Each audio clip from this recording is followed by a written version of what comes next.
Vamos fazer a leitura da palavra do Senhor, meditar na palavra do Senhor, aprender da palavra do Senhor,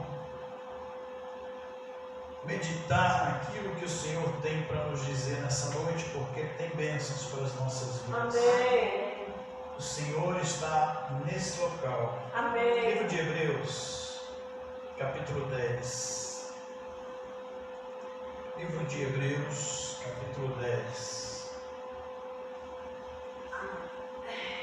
Grande é o teu nome, Jesus. Versos 19 ao 25.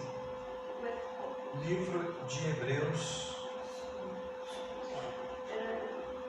capítulo 10, Novo Testamento, versos 19 ao 25. Glorificado seja Deus. Bendito seja o nome de Jesus. Santificado seja o teu santo e poderoso nome. Aleluia. Aleluia. A leitura diz assim: 19, 11, 10, 19. Hebreus 10, 19. Glória ao nome de Jesus. Aqui diz assim: tendo, pois, irmãos, ousadia para entrar no santuário pelo sangue de Jesus, pelo novo e vivo caminho que Ele nos consagrou, pelo véu, isto é, pela sua carne, tendo um grande sacerdote sobre a casa de Deus, cheguemos-nos com verdadeiro coração, em inteira certeza de fé, tendo os corações purificados da má consciência e o corpo lavado com água limpa. Retenhamos firme a confissão da nossa esperança, porque fiel é o que prometeu. Consideremos-nos uns aos outros. Louvado seja Deus, para nos estimularmos ao amor e às boas obras, não deixando a nossa congregação, como é costume de alguns, antes admoestando-nos uns aos outros, e tanto mais, quanto vedes que se vai aproximando aquele dia. Glorificado seja Deus, bendito seja o nome do Senhor. Glorificado seja Deus. Pode ficar à vontade, viu, meu irmão? Você está na casa de Deus, que é a sua casa, amém? Glória ao nome de Jesus. Gostaria de, nessa noite, meditar com os irmãos a respeito do que é chamado religião, o significado da palavra religião, como ela hoje atua no nosso meio, em nossos dias, como ela faz parte da nossa vida cotidiana, entre tantas as coisas, preocupações que nós temos no nosso dia a dia. Nós temos que acordar cedo todos os dias, nós temos que nos preparar todos os dias para ir trabalhar, nós temos que nos preocupar com as contas que chegam praticamente todos os dias. Algumas vencem no começo do mês, outras vencem no meio do mês e outras vencem no final do mês. Isso é parte da nossa vida cotidiana.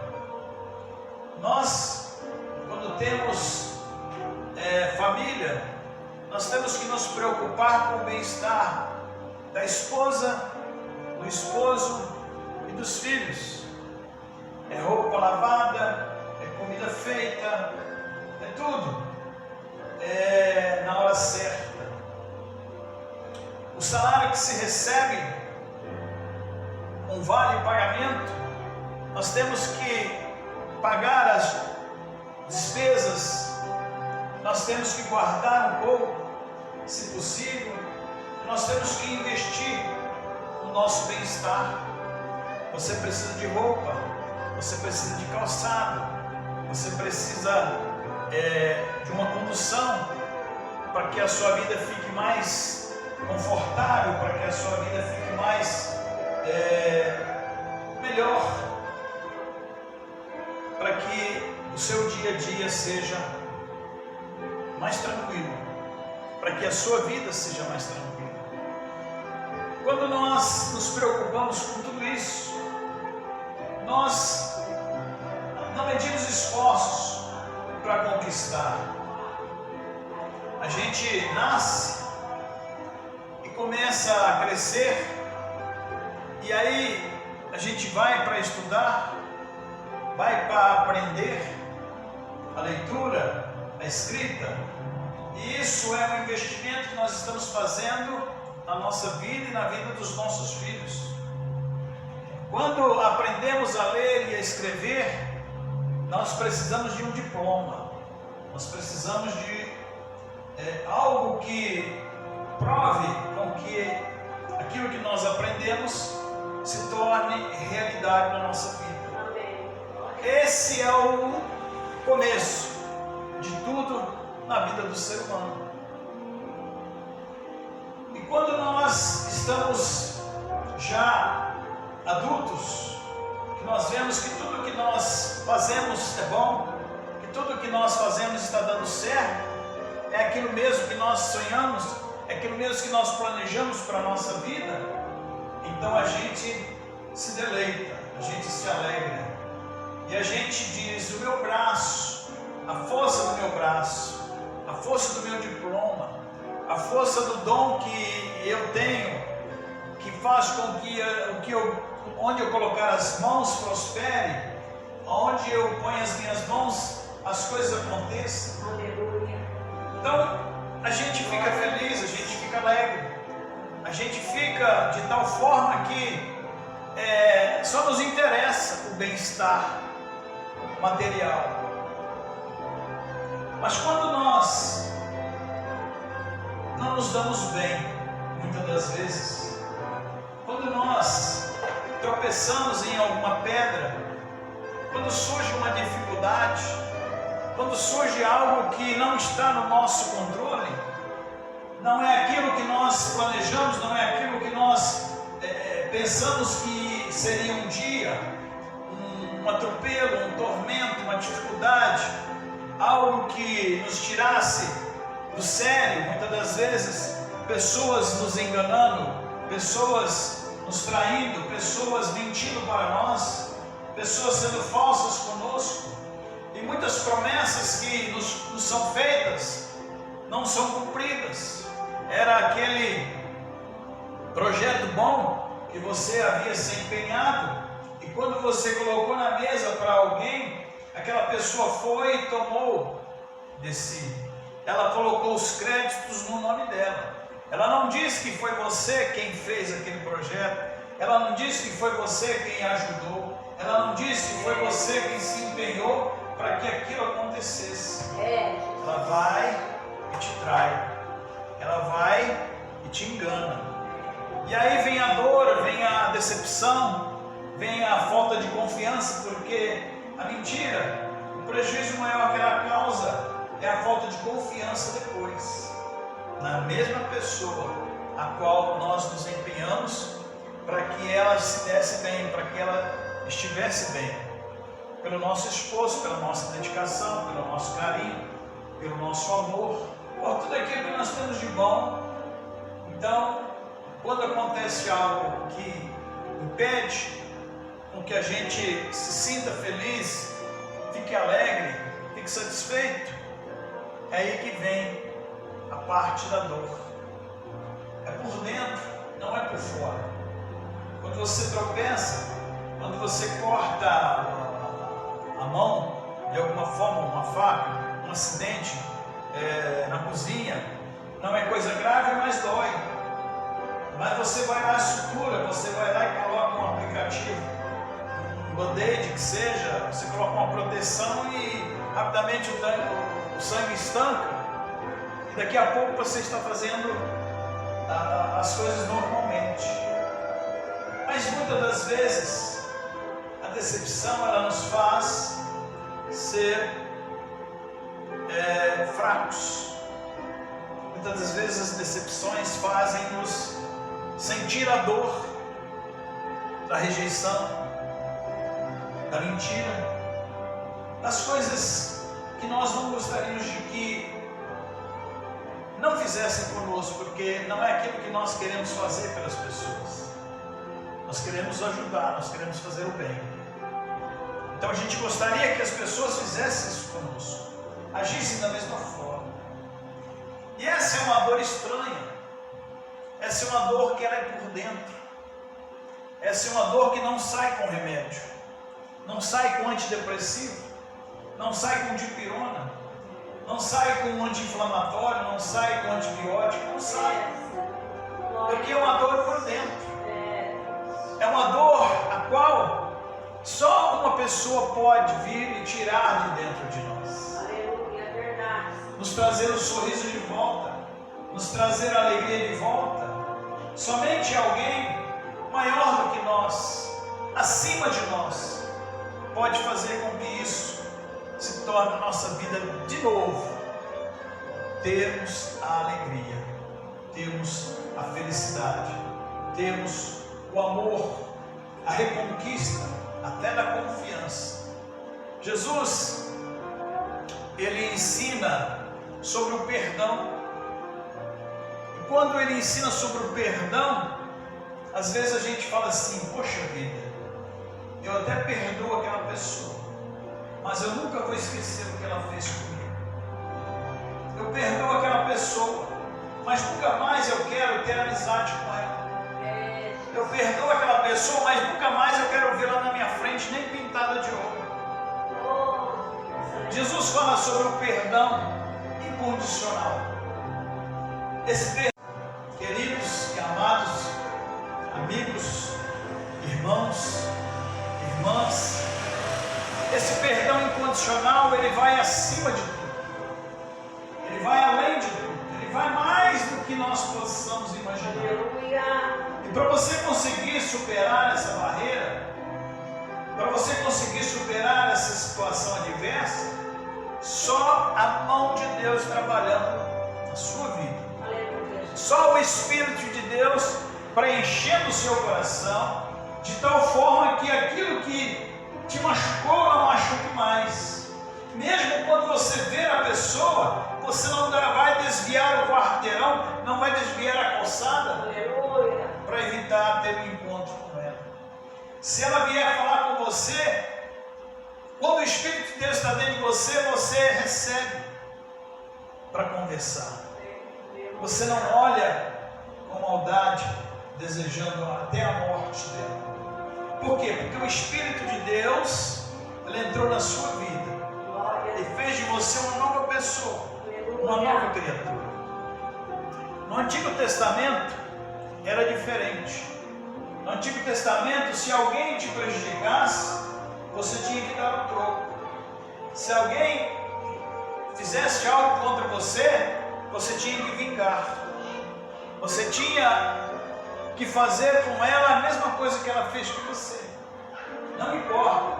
Se fosse de matar, você mataria. Se fosse de desprezar, você desprezaria. Mas aí, o que acontecia naquele tempo? Para que as pessoas não se tornassem cada dia mais maldosas, para que as pessoas não continuassem mais fazendo erro, criou-se uma alternativa de se oferecer um sacrifício diante de Deus para a cobertura dos pecados. Então, uma vez por ano, se reunia o povo e havia alguém, hoje seria o pastor da igreja, naquele tempo se chamava o sumo, o sacerdote. O sumo sacerdote é Jesus, mas havia o sacerdote e havia os seus auxiliares, havia os seus ajudantes, que, orientados por Deus através da sua palavra, uma vez por ano, na primavera, na terra de Israel, na cidade de Jerusalém, se fazia o sacrifício anual. Esse sacrifício ele era tão complicado para ser feito que ele tinha que começar uma semana antes, para que no final da semana fosse encerrado. E ali havia uma multidão de pessoas, assim, tudo junto. Imagine você, 100, 200, 300, 1 milhão de pessoas, tinha que ir num dia só, tinha que ir numa semana só, e tinha que levar o seu animal, que fosse um pombinho, que fosse uma rolinha, ou que fosse um cabrito, ou que fosse uma ovelha, ou que fosse um boi, conforme a condição financeira da pessoa, ela tinha que levar. E levando, se fazia aquele sacrifício, aquela matança de animais. Não é à toa que algumas religiões ainda matam os animais em forma de sacrifício. Mas naquele tempo era isso que era a regra, isso que era a lei. Então você saía da sua cidade, você saía da onde você morava, despendiava uma viagem para aquela cidade de Jerusalém, e ali você tinha que fazer o sacrifício, você tinha que matar o animal. Então fazia por um, fazia pelo outro, fazia pelo outro, fazia pelo outro. Aquilo era uma cerimônia muito grande, levava tempo, e se não se fizesse aquilo que estava determinado, o que iria acontecer? Os pecados não seriam cobertos. Então, para que as pessoas não continuassem sendo maldosas e acumulando pecado sobre pecado, isso as levasse à morte, então todos os anos se fazia esse sacrifício. Era dispendioso, não era fácil, era trabalhoso, não era fácil. A primeira coisa que o sacerdote tinha que fazer, ele tinha que se purificar, ele tinha que fazer o seu próprio sacrifício, ele tinha que se lavar, se limpar, se purificar, e ele tinha que oferecer um animal em favor da sua própria vida, porque depois de uma semana ele ia fazer isso pelo povo, pela multidão. E se ele não estivesse limpo, se ele não estivesse apto, o que aconteceria? Quando ele entrasse no tabernáculo, quando ele entrasse na tenda, ou quando ele entrasse no templo, ou quando ele entrasse onde quer que fosse para fazer o sacrifício, se ele não estivesse limpo, se ele não estivesse purificado, se ele não tivesse seus pecados acobertados, ele morreria lá dentro. Era um separado que só ele podia entrar. E diz a tradição que havia assim uma situação em que, se ele não estivesse limpo, puro, ele não poderia interceder pelo povo, porque o próprio Deus não aceitaria. Então diz a tradição que se amarrava uma corda nele, na cintura, nos pés, e ele entrava.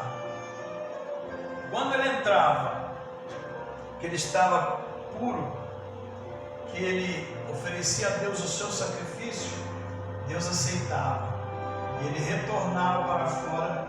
O povo sabia que ele estava preparado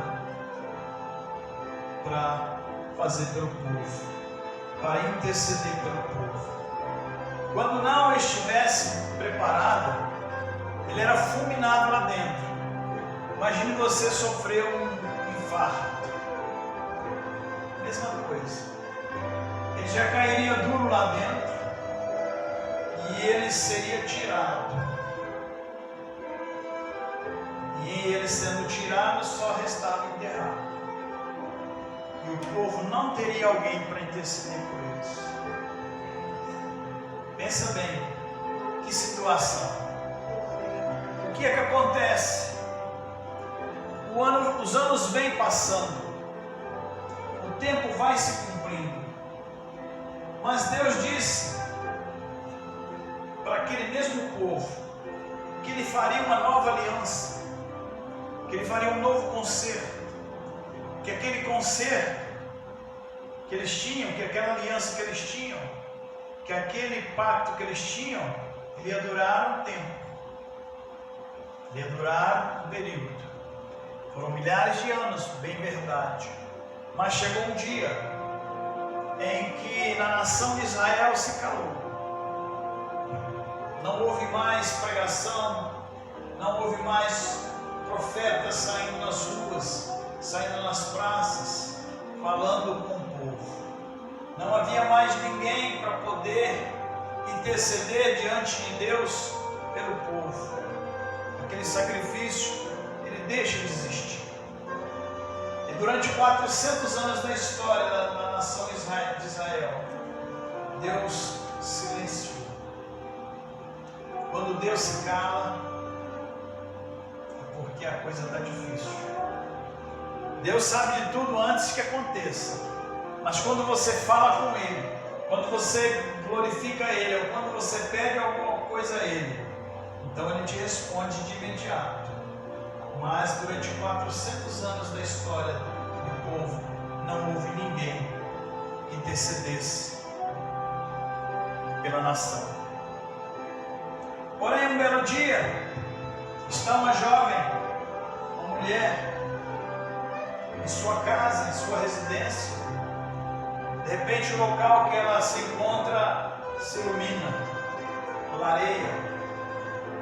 E naquele momento chega alguém e diz: salve, ó bem-aventurado, salve, ó agraciado. Você foi bem vista no céu.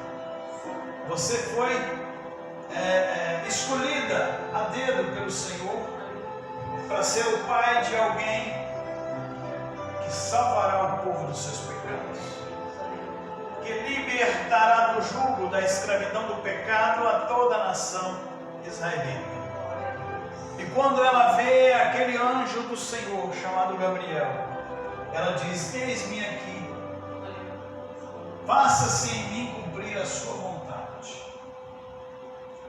Esse pacto, essa aliança começou naquele dia, quando ela recebe a visita e a revelação de que ela seria mãe de alguém que salvaria o mundo dos seus pecados. Já não seria mais uma nação, já não seria mais os israelitas, já não seria mais os judeus, seria a humanidade.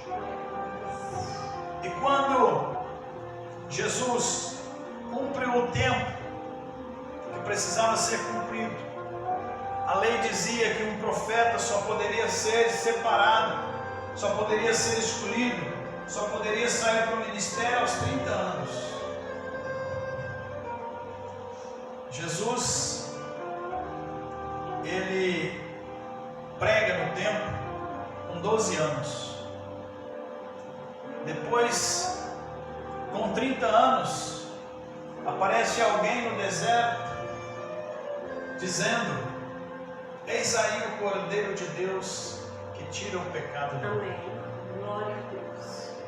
Ele dizia para o povo: vem alguém depois de mim, maior que eu, que vai vos ensinar o caminho e a direção que vocês devem tomar, para que a sua vida seja mudada, para que a sua história seja mudada, para que a sua situação seja mudada.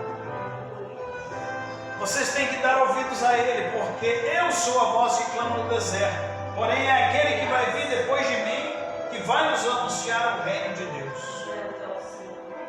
Uma novidade para aquelas pessoas. Imagine você ficar 400 anos na história. Pessoas nasceram, pessoas morreram dentro desse período e Deus não falava com ninguém. Mas aí João Batista anuncia o Salvador. De repente, Jesus vem de encontro a ele. E ali no Rio Jordão, onde ele já batizava centenas de pessoas, Jesus se aproxima. E na hora João reconhece que era Jesus. E ele disse: tu és maior que eu. Então, ao invés de eu te batizar, eu que devo ser batizado por ti. Mas Jesus disse: não, convém-se cumprir a vontade de Deus. Se é para eu ser batizado por você, então vai ser assim. E a história escreve que João batiza Jesus Cristo com 30 anos. Já era um símbolo conhecido, porque o sacerdote fazia isso. Ele se lavava, ele se purificava e ele oferecia o sacrifício a Deus pela nação. Então, batizar para aquelas pessoas era uma coisa comum, uma coisa natural. Mas naquele dia, todos que viram João Batista batizando a Jesus, viram algo diferente e ouviram algo diferente. Jesus emerge das águas. Nós não sabemos as palavras que João Batista usou, porque ainda não era batizado em nome do Pai, do Filho e do Espírito Santo. Mas ele emerge das águas, e quando ele emerge das águas, todos, indistintamente, todos que estavam ali, ouvem uma voz, como a de um trovão saindo dos céus: este é meu Filho amado, em quem eu tenho prazer, e ele faz a minha vontade. Quando Jesus foi batizado e essas palavras foram ditas nos céus, a Bíblia diz que o Espírito de Deus desceu sobre ele, revestiu-o internamente. Porque até então Jesus não havia operado milagres, Jesus não havia feito mais nada, a não ser aprender sobre aquilo que era dito dele lá atrás no Antigo Testamento. Ele vai e estuda com os professores, com os mestres daquela época, e ele aprende vírgula por vírgula, ponto por ponto, tudo o que a palavra de Deus no Antigo Testamento dizia a respeito dele. E quando ele é revestido do Espírito Santo, há um grande movimento no meio daquelas pessoas. Sabe quando dá aquela explosão, dá aquela alegria, dá aquele clima diferente, dá aquela sensação diferente? Isso aconteceu naquele dia, naquela hora e naquele lugar. E a Bíblia diz que Jesus, depois desse momento de alegria, ele é conduzido pelo mesmo Espírito ao deserto. E quando ele chega ao deserto, ali ele passa 40 dias só bebendo água e comendo mel. Deus gosta de churrasco. Churrasco de peixe, churrasco de carne, de vaca. Deus gosta de churrasco. Mas Jesus, para poder vencer a primeira crise, a primeira batalha, Jesus, para vencer a primeira luta, ele precisou enfraquecer o seu corpo. Ele precisou humilhar o seu corpo, para que o seu espírito estivesse forte. Glorificado seja o nome do Senhor, porque é assim que Deus quer com que nós deixemos de ser religiosos, deixemos de ser aquelas pessoas que vão na igreja quando a gente quer, quando a gente precisa. É porque tem alguém especial, tem alguém famoso, tem alguém que ora por cura, por avivamento, tem alguém que ora para que as coisas aconteçam sobrenaturalmente. Então nesse dia, nesse local eu vou. Mas existe um detalhe que as pessoas se esquecem quando elas são somente religiosas: é que Jesus morreu por ela. Morreu pelo pregador, sim, mas morreu por ela. E a mesma condição que o pregador tem, que o intercessor, o pastor tem, ela também tem diante de Deus. Porque esse novo e vivo caminho que nós lemos aqui na palavra, esse é o caminho que Jesus abriu para nós. Quando nós vemos as dificuldades que as pessoas tinham de receber um milagre, receber alguma coisa de Deus, se você era leproso, esquece. Se você tinha hemorragia, esquece. Se você era cego, esquece. Se você era paralítico, esquece. Se você tinha algum defeito congênito de nascimento ou adquirido durante o tempo, se você tivesse alguma coisa na sua vida que não estivesse enquadrada dentro da lei, esquece que você poderia alcançar algo de Deus. A própria religião, a própria sociedade impedia com que as pessoas conseguissem algo. Tanto que para pessoas serem curadas por Jesus, elas tiveram que abrir a multidão, elas tiveram que subir por cima de um telhado, elas tiveram que parar no enterro para Deus operar na vida delas. Jesus estava mudando a realidade daquelas pessoas e mudou a nossa realidade.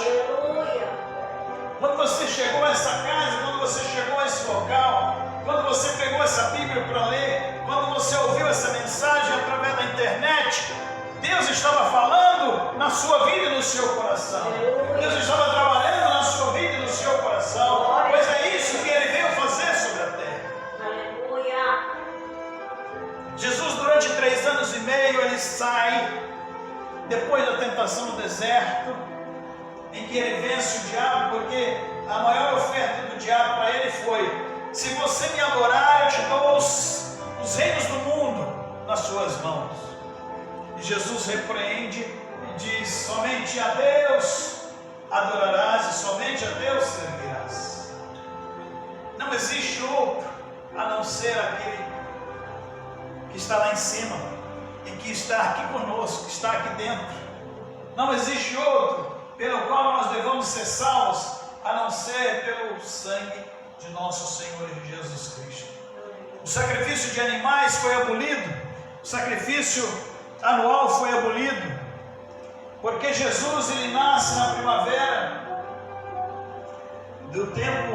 daquele tempo, e ele morre na primavera daquele tempo.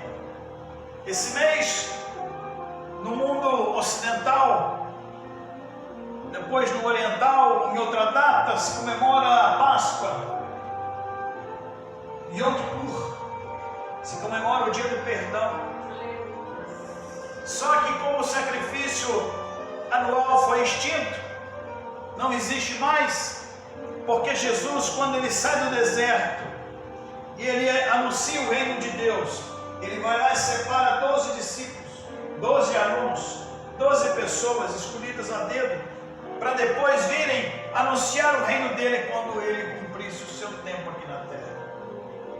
E durante 3 anos e meio, ele anda por toda Israel, vai até Samaria, uma outra região, e lá ele anuncia que ele era o Messias enviado de Deus para a salvação de todo o povo, de Israel e de todas as pessoas que nele crescem, quando um dia ouvissem essa palavra, quando um dia ouvissem esse evangelho, porque esse evangelho do reino será pregado a todas as pessoas em todos os 4 cantos da terra.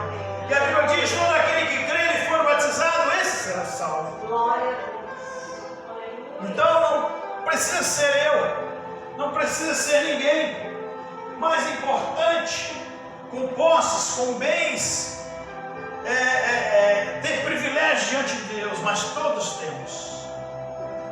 Mais pobre, mais simples, o mais humilde, o remediado e o rico, todos esses têm acesso. Pois quando você dobra os seus joelhos, inclina a sua cabeça para falar com Deus, e usa o nome de Jesus, que é um nome que está acima de todos os outros nomes, o céu se abre. Glória a Deus. Aleluia. Aquele impedimento chamado véu, para que o sacerdote entrasse no local do sacrifício, havia um véu. E esse véu não era fino, ele era até grosso. Isso fazia com que se fosse traduzir, com que a imagem de Deus lá dentro não fosse vista pelos de fora. Porque quem visse a imagem de Deus morreria, quem visse a face de Deus morreria. Tanto que o sacerdote ele tinha que estar limpo, puro, sem mancha, sem marca, para poder entrar lá dentro. Jesus vai para aquela cruz, quando ele chega no final da sua trajetória humana aqui na terra, ele diz: está consumado. Os pecados de toda a humanidade foram pagos, foram libertos, foram purificados. E a Bíblia diz que no exato momento em que ele disse está consumado, aquele véu que tinha no Santo dos Santos, no templo em Israel, foi rasgado ao meio, sozinho. Ninguém foi lá e cortou com a tesoura, ele partiu o meio. Aquilo que dividia nós e Deus, que eram os nossos pecados, aquilo que impedia com que nós falássemos com Deus, que eram os nossos pecados, aquilo que nos fazia infelizes diante de Deus, eram os nossos pecados, e isso acabou. Você hoje está entrando por um novo e vivo caminho. O caminho que o Senhor consagrou para a sua vida. O caminho que o Senhor colocou para que você entrasse nele. E quando você saísse dele, você iria direto para o céu. Não iria para nenhum outro local. Não há purgatório, não há local intermediário para se ficar até que seja purificado, não. Você vai direto para o céu. Algumas pessoas duvidam. E quando elas veem essa mensagem aqui na internet, quando eu posto, elas chegam para mim e dizem: isso não é verdade. Você anuncia o Evangelho, mas o seu Evangelho não é verdadeiro. Mas eu quero dizer para você que duvida da palavra de Deus. Um dia você vai chegar à presença dele. Eu oro pela sua vida, eu oro pela sua salvação, eu oro por você que não acredita, que acha que tendo religião ou não é o suficiente. Não, não é. Nós precisamos de Jesus, nós precisamos de Deus, nós precisamos da palavra. Por quê? Porque no momento do infortúnio, no momento da dor, no momento da dificuldade, só Ele pode curar a nossa alma. Não existe outro pelo qual nós possamos depender, a não ser da graça de Deus. Entrar por esse caminho é entrar para o caminho da vida eterna. Jesus pagou o preço. Jesus mudou a sua história. Jesus mudou a minha história. Jesus mudou a nossa história. Por isso nós estamos aqui, ouvindo essa palavra.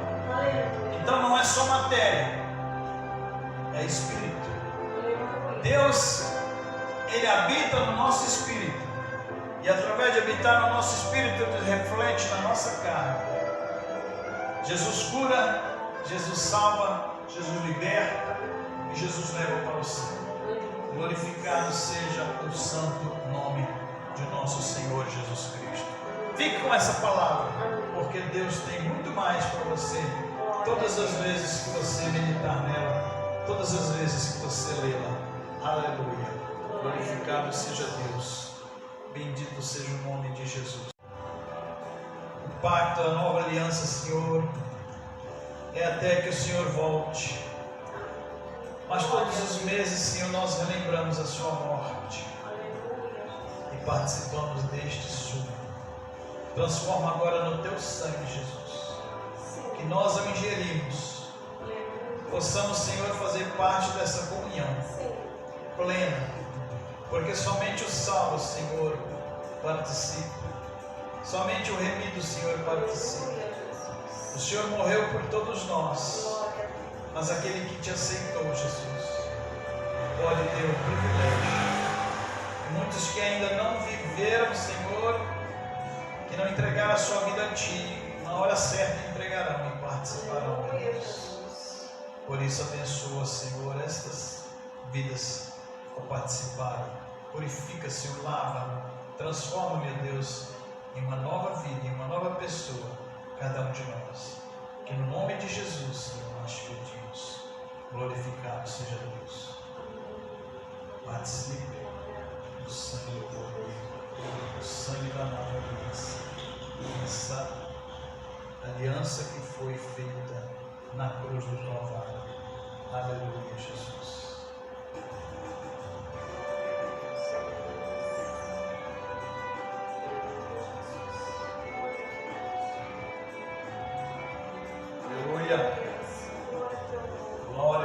Jesus. Aleluia, Senhor. Santíssimo e soberano Deus.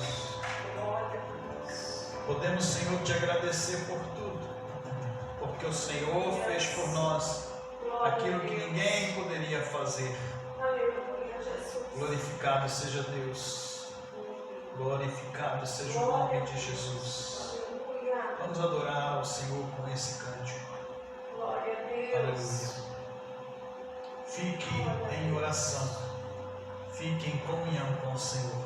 Aleluia, Jesus. Aleluia.